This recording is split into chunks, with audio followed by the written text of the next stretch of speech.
ভারত মার্কিন প্রস্তাবিত বাণিজ্য চুক্তির প্রতিবাদে দিল্লিতে আয়োজিত কিষাণ মহাপঞ্চায়েতে যোগ দিতে যাওয়ার পথে পাঞ্জাবের শত শত কৃষককে মঙ্গলবার শাম্ভু সীমান্তে আটকে দেয় হরিয়ানা পুলিশ।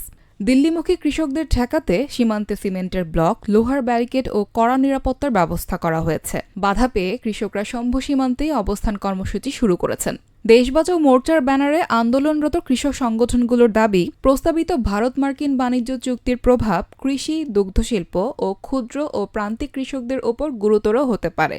তাদের আশঙ্কা, মার্কিন ভর্তুকিপ্রাপ্ত কৃষিপণ্য ভারতীয় বাজারে প্রবেশ করলে স্থানীয় কৃষকরা অসম প্রতিযোগিতার মুখে পড়বেন এবং কোটি কোটি গ্রামীণ পরিবারের জীবিকা ঝুঁকির মধ্যে পড়তে পারে।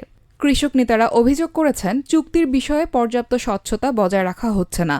তারা দাবি জানিয়েছেন, চুক্তির খসড়া ও সংশ্লিষ্ট নথি জনসমক্ষে প্রকাশ করতে হবে এবং কৃষক, শ্রমিক, দুগ্ধ উৎপাদক সহ সব অংশীজনের সঙ্গে আলোচনা ও সম্মতি ছাড়া কোনো চুক্তি স্বাক্ষর করা যাবে না।